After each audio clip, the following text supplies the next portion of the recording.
င့်မျက်စိကအသေးဝင်ပြီးခြောက်သွေ့နေတယ်လို့ခံစားရပါသလားရေဘလောက်ပဲတောက်တောက်ပါးစပ်ကအမြဲခြောက်သွေ့နေပါသလားဒါတွေဟာ Sjogren's syndrome ရဲ့လက္ခဏာတွေဖြစ်နိုင်ပါတယ်သူဟာခန္ဓာကိုယ်ရဲ့ immune system က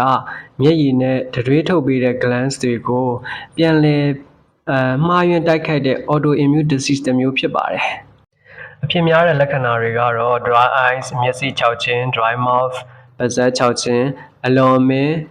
မောပန်းနွမ်းနယ်ခြင်းအရေပြားခြောက်သွေ့ခြင်း joint pain လို့ခေါ်တဲ့အဆစ်အမြစ်ကိုက်ခဲခြင်းနဲ့တခါတရံမေးရိုးနားက salivary glands ရောင်ရမ်းတာမျိုးဖြစ်နိုင်ပါတယ်ရိုးရှင်းတဲ့နေ့စဉ်အကျင့်လေးတွေကအများကြီးသက်သာစေနိုင်ပါတယ်ဆရာဝန်ညွှန်ကြားထားရင် artificial tears မျက်ရည်တုကိုသုံးပါရေကိုပုံမှန်တောက်ပါတရွေးထွက်အားကောင်းစေဖို့အတွက်တကြားမပါတဲ့ပီကယ်ကိုဝါပေးပါ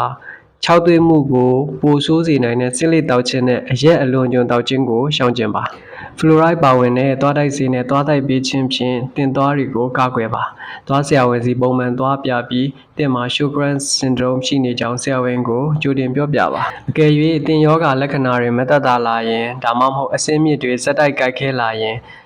တရေကလန်းတွေရောင်ရမ်းလာရင်ဒါမှမဟုတ်ပြင်းထန်စွာမောပန်းနွမ်းနယ်လာရင်မှန်ကန်တဲ့စစ်ဆေးကုသမှုခံယူနိုင်ဖို့တင့်ဆရာဝန်ဒါမှမဟုတ် rheumatologist လို့ခေါ်တဲ့အဆစ်အမြစ်နဲ့လေးဘက်နာအထူးကုဆရာဝန်နဲ့သွားရောက်ပြသတိုင်ပင်ပါယောဂလက္ခဏာတွေကိုသိရှိနားလည်ထားပါတင်ခန္ဓာကိုယ်ကိုဂရုစိုက်ပါပြီးတော့ Sjogren's syndrome ဖြစ်နေမှမသိပဲခံစားနေရသူတွေကိုကူညီပေးနိုင်ဖို့ဒီဗီဒီယိုလေးကို share ပေးပါဦးကျွန်တော်ကဒေါက်တာဝီလီယမ်ပါရိုးရှင်းလက်ကူတဲ့ဆေးပညာဆိုင်ရာအကြံပြုချက်တွေအတွက် follow လုပ်ထားပေးပါဦး